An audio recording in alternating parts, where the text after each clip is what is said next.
ისევ PCOS რო დაუბრუნდე რომ ამბობენ რომ PCOS ხო აქვს რაღაც სამი მახასიათებელი. აი როდესაც მამაკაცური ჰორმონის სიჭარბე არისო, ანუ გინეკოლოგებისგან ესე გამიგია. წონებით ვარჯიში არ შეიძლებაო რა სიტყვაში.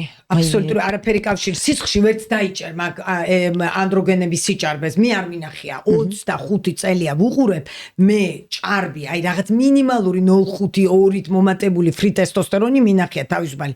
დეგიდროეპინანდოსტერონიც ხო, აი არ მინახია, უმოწმებენ რაღაცა სისულელებით. ის რაც არის გამოიყოფა ამ დროს მართლა უფრო მეტი ვიდრე ვთქვათ არაპოლიკისტოზურ საკვერცხეს, ისიც კი საკმარისია. იმ ქალის თმის ფოლიკულებია მეტი, ამიტომ აღქმა მეტი აქვს. ამ ანდროგენების მიმართ ასეთ ქალებს აქვს მეტი თმის ფოლიკულები კანში და რაც გამოიყოფა ის ანდროგენი, უფრო მეტად ხდის თმიანს მას.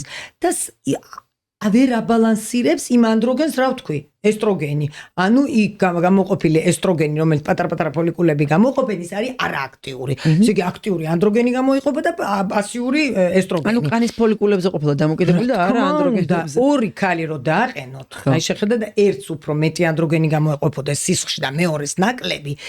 შეიძლება იმ ნაკლები უფრო მეტად თმიანი იყოს, თუ მეტი თმის ფოლიკული, ანუ მეტი რეცეპტორი აქვს. ნუ ესე იგი წონებით ვარჯიში შეიძლება გამორიცხულია, მაგაზე ლაპარაკი, შემეკამათოს ვიწევ ხო, მე არ მინახია, რამდენ პაციენტ შემხელში გაუვლია, რომ ის ანდროგენი იმ რაოდენობით მოჭარბებული, რომელიც უკვე სისხლში არის ძალიან, იქ უკვე სხვა დაავადება ერთვება და არა PCOS-ი ჩვეულებრივი. გასაგებია?